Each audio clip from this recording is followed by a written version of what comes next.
Est-ce que plusieurs personnes seraient en mesure de courir un 10 km avec 40 livres?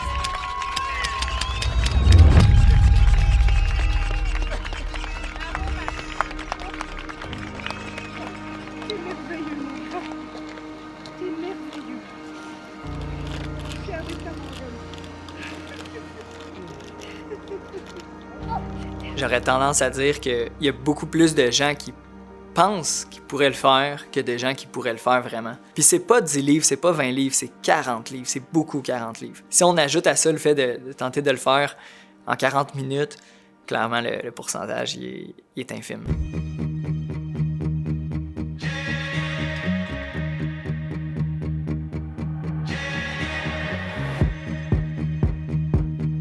En 2024, on est reparti vraiment sur de nouvelles bases. Le fait de ne pas avoir réussi, c'est comme si, là, j'avais vécu toute ma peine, j'avais comme un peu sorti le méchant, puis c'était plus focus performance. Alright, entraînement d'intervalle aujourd'hui. Puis on dirait tout le côté comme plus émotif puis lourd qui était ressorti cette journée-là. Puis aussi le fait que ça faisait extrêmement longtemps que je voulais le faire puis l'essayer. Mais c'est comme si j'avais du poids de moins sur les épaules puis que c'était vraiment un peu plus dans l'optique de je m'en vais faire le record. Deuxième session avec mon sac. La semaine passée, c'était une mise à niveau en fait. C'était une semaine assez progressive. J'ai incorporé mon sac dans des entraînements d'intensité, donc 2 séances, mais c'était vraiment à bas volume. Cette semaine, on monte un petit peu le volume, mais on reste quand même progressif. 10 livres avec le sac, on start ça. J'ai commencé à courir pas de sac, j'ai commencé à m'améliorer sans sac pour ensuite intégrer le sac progressivement à 10 livres, 20 livres, 30 livres, 40 livres. On a commencé à monter le poids du sac progressivement à coup de 5 livres à chaque 3 ou 4 semaines. C'est dégueulasse, mais c'est bon pour la caméra. Fait que juste pour te rendre à 40 livres, ça prend quand même beaucoup de temps. Là. Puis un coup qui t'est rendu à 40 livres, là, il y a un autre job à faire de OK, là, j'ai habitué mon corps à tolérer puis à encaisser le choc de courir avec du poids puis de courir avec 40 livres. Un coup que cette étape-là est franchie, là, je commence à penser vouloir devenir bon avec 40 livres. Autant pour mon préparateur physique, autant pour Alex que pour Marc, mais je suis comme une nouvelle bébite. C'est un nouveau sport, en fait. Il y a personne qui court avec un sac, puis encore moins 40 livres. C'est pas juste le fait de courir avec 10 ou 20 livres. C'est un poids vraiment important. Tant avec Alex qu'avec Marc, je pense que c'est deux personnes aussi, probablement qui sont excellents dans ce qu'ils font, mais aussi qui ont une approche progressive puis réaliste. Au niveau comme la performance en soi, je te dirais que j'ai pas été intimidé par ça, mais probablement parce qu'au début, je la sous-estimais. Je me disais, c'est 40 minutes au 10 km, ajoute une charge, ça va rendre ça plus dur. Mais là, avec l'expérience, on se rend compte que c'est beaucoup plus que ça. C'est pas juste un sac qui vient enlever des secondes au kilomètre, il y a beaucoup plus dans le jeu que ça. Alright, moi c'est Marc-Antoine Senneville. Je suis entraîneur de course à pied. J'ai commencé en 2018. Puis mon rôle au niveau de la préparation de Mathieu, c'est beaucoup plus tout ce qui est orienté course à pied. Le défi est de courir 10 km avec un sac de 40 livres. Donc évidemment, la course fait partie intégrante du défi. Puis moi, je me spécialise vraiment plus dans le niveau course à pied. Donc j'ai 2 chapeaux, et coach et athlète. Puis j'ai commencé à courir avant ça, quand j'avais 15 ans. Donc là, ça va faire 17 ans que je cours. Au niveau de mes performances, je dirais que je suis d'un calibre élite provincial. Donc, au Québec, j'ai dans les meilleurs temps de toute l'histoire au marathon, au demi-marathon. Pas les meilleurs, mais dans les meilleurs. Ma réaction, quand Mathieu m'a approché, il y en avait 2. Évidemment, il y avait tout l'aspect, en lien avec le projet, l'histoire, toute cette dynamique-là, évidemment, qui vient de chercher, évidemment, ça fait en sorte que c'est quelque chose qui, d'entrée de jeu, te tient à cœur. Quand tu fais le plan, t'es intéressé, puis tout ce beau projet-là, il est d'autant plus intéressant. Puis ensuite, si je regarde plus au niveau entraînement, donc un peu plus analytique, c'était un peu un casse-tête, là, quand même. Donc ça aussi, c'était challengeant, puis c'est intéressant. Le record actuellement est à 41 minutes et 24 secondes, donc une allure de 4,08 le kilomètre, exemple, pour le battre de 1 ou 2 secondes, je crois. Le record actuellement, il est détenu par Lee Riley. Lee Riley, en fait, c'est un militaire britannique. Puis le record date de 2012. Puis aussi, avec les recherches que j'ai faites, j'ai pu apercevoir que Lee Riley, il y a aussi le record pour le 400 mètres le plus rapide, avec un sac de 40 livres, le mile le plus rapide avec un sac de 40 livres, le 5 km, le 10 km et le demi-marathon, tout avec 40 livres. C'est ça aussi que je trouve cool là-dedans, c'est qu'à la seconde que j'ai vu le record, je me suis pas dit genre « Ah, c'est trop difficile, c'est faisable, c'est pas faisable ». J'ai vraiment eu le déclic de « Wow, le message, il est juste trop fort. J'ai vraiment eu un déclic au niveau du message. J'ai vraiment vu la métaphore que peu importe le poids que tu as ses épaules, tu peux toujours trouver la force d'avancer. Puis à ce moment-là dans ma vie, ben, j'avais besoin de ce message-là. À la seconde que je l'ai vu, je me suis dit c'est ça que je fais. Peu importe le temps que ça va me prendre, la difficulté que je vais éprouver ou peu importe, ça va rien changer. Je vais prendre tout le temps qu'il faut, toutes les mesures nécessaires, puis un jour je vais le battre.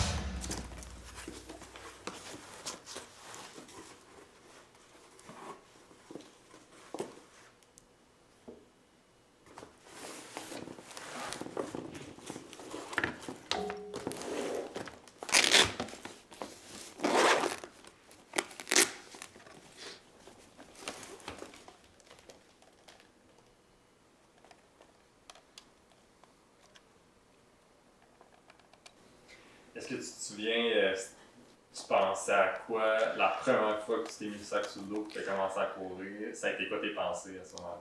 J'ai vraiment remis ma décision en... Ben, là, je dis le message, j'y croyais beaucoup, mais quand je l'ai mis et j'ai commencé à courir, j'ai vraiment comme... En bon québécois, j'ai pogné un 2 minutes, là, j'ai comme fait... Wow. Mon premier réflexe, c'est de dire, genre, je serais jamais capable. Puis c'est ça que je trouve le plus beau dans ce défi-là, c'est que même quand j'ai juste commencé à courir, pas de sac, pour vrai, là, juste là, j'étais comme, hey, je suis même pas sûr que je serais capable de le faire, pas de sac, le temps que j'ai à faire. Puis là, tu te donnes une chance de progresser puis de devenir meilleur. Puis là, tu commences à courir avec 10 livres. Là, tu te dis encore comment je vais faire pour courir avec 40. Puis là, tu commences à courir avec 20 livres, avec 30 livres. Puis là, en cours de route, tu es rendu à 40 livres. Puis, à un moment donné, tu réalises que, je suis capable de courir avec 40 livres, tu sais. Puis, encore là, tu sais, je parlais de métaphore avec le sac, mais je trouve tellement que dans la vie, le parallèle, c'est quand même semblable. Que, exemple, quand j'ai perdu mon père, dans les premiers jours, tu te dis, je serai jamais capable de passer au travers, ça fait trop mal, j'ai trop de peine, j'ai trop de colère. Puis, tu passes une journée, tes amis sont là pour toi, tu fais du sport, tu te changes les idées, tu travailles sur toi. Puis là, tu es capable d'avancer. Au fur et à mesure que les jours avancent, que les mois avancent, c'est toujours une douleur qui reste, mais tu passes au travers, tu sais. Puis je trouve le parallèle avec le sac, c'est pareil. Tu commences à courir avec le sac, puis tu te dis comment je vais faire pour y arriver. C'est impossible. Puis en mettant les efforts en te donnant le temps nécessaire, tu finis par y arriver. Autant avec le deuil que d'autres épreuves que les gens peuvent vivre, je pense que c'est une belle leçon à retenir aussi que tu peux passer au travers, justement. Ça ressemble à quoi la relation que tu as avec ton père? J'avais vraiment une relation spéciale avec mon père. C'était vraiment fusionnel. Puis, tu sais, même mon père, parce que j'étais enfant unique aussi. Puis le fait que la maladie de mon père, c'était vraiment intense. Même juste de me concevoir, mes parents, ça avait été comme un dilemme. Puis ils ont fait plusieurs examens pour voir si c'était pas héréditaire, cette maladie-là. Parce que si jamais c'était le cas, ils voulaient pas que je sois atteint de cette maladie-là. Fait qu'on dirait, je sais pas si le niveau, justement, le fait qu'il était malade, puis le fait aussi qu'il était comme pas sûr de pouvoir avoir des enfants, puis tout ça, c'est comme venu accentuer l'amour, comme le côté fusionnel qu'on avait, autant ma mère que mon père.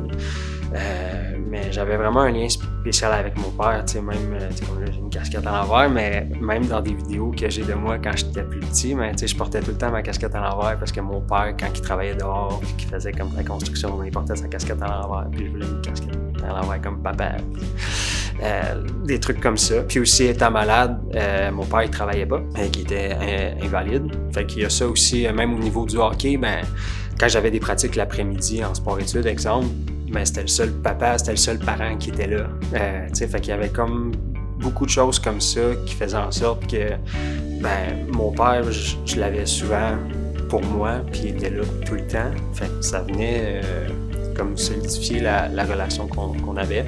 Puis aussi avec sa maladie, mon père, ça a tout le temps été un exemple de résilience. Puis j'ai tout le temps eu mon père en tellement grande estime là, que c'est toutes des choses qui viennent comme solidifier un peu autant la relation que même le respect que j'ai pour lui. Genre que ce soit mon père ou un peu inconnu, mais c'était juste genre un bon vivant.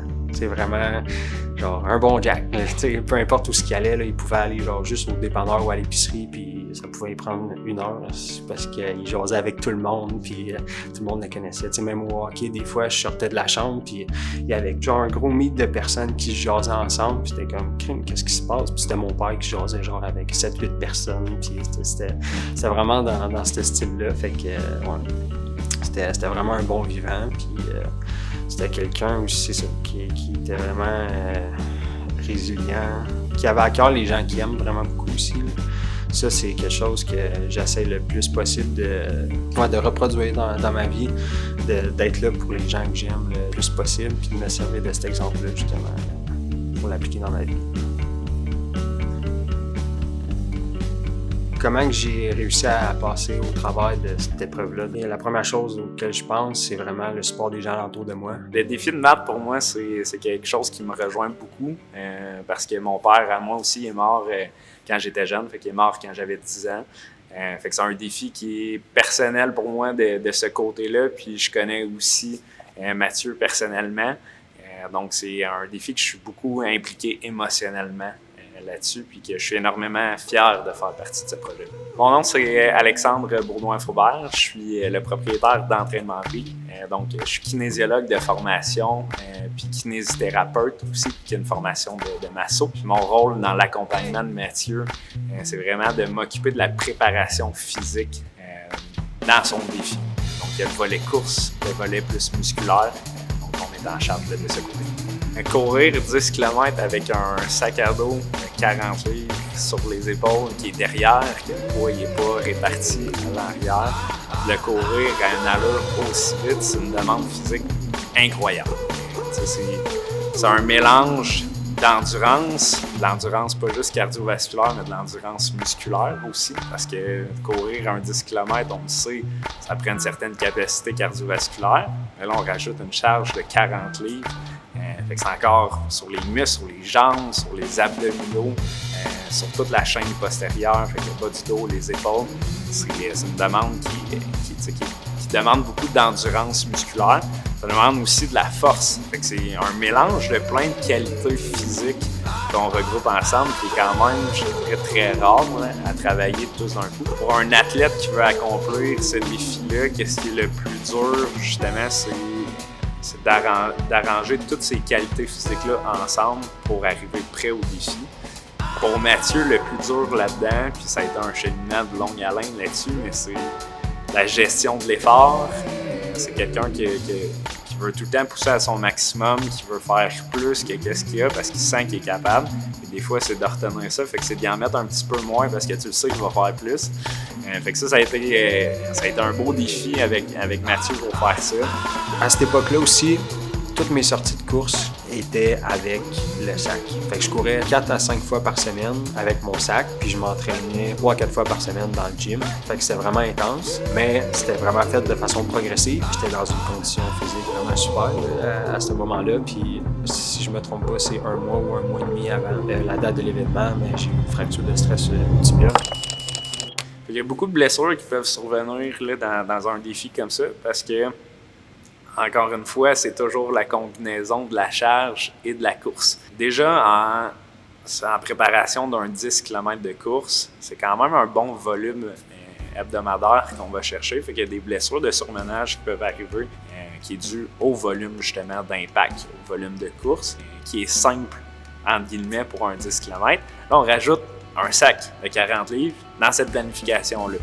Fait que ça l'amplifie beaucoup le risque de blessure parce qu'en plus du volume, il y a une charge, il y a une intensité. Fait que là, on a 2 mécanismes de blessure qui se retrouvent ensemble. On a le mécanisme de volume puis on a le mécanisme d'intensité. Fait que c'est super important de faire attention justement à ces 2 éléments-là qui est un gros défi dans la planification de préparation physique. Ça peut nuire à l'atteinte d'un défi aussi. Fait que j'ai commencé à avoir une douleur dans mon tibia, vraiment minime. Puis aussi, je suis quand même quelqu'un qui est tolérant de la douleur. Là. Pour s'entraîner de même aussi, là, c'est comme évident un petit peu, mais au début, je pensais que c'était juste comme un peu, genre je suis raqué ou des petites tensions ici et là, mais ça partait jamais. Puis à un moment donné, je suis arrivé au point que ok, je suis même plus capable de marcher, ça vient trop me faire mal. Puis j'ai été passer des examens, puis j'ai dû annuler l'événement. Même avec mes partenaires, de leur écrire pour leur dire que ça ne se passerait pas cette année encore, puis qu'il va falloir que je reporte. Mais encore là, mon mindset, mon message, ça a été le même. Ça n'a pas été de « bon, ben, c'est fini, je le ferai pas ». Ça a été genre, ben, OK, je récupère, je fais tout ce qu'il faut de mon côté pour revenir de cette blessure-là, puis on leur fera l'année prochaine. Fait que ça a vraiment été ça, le mindset.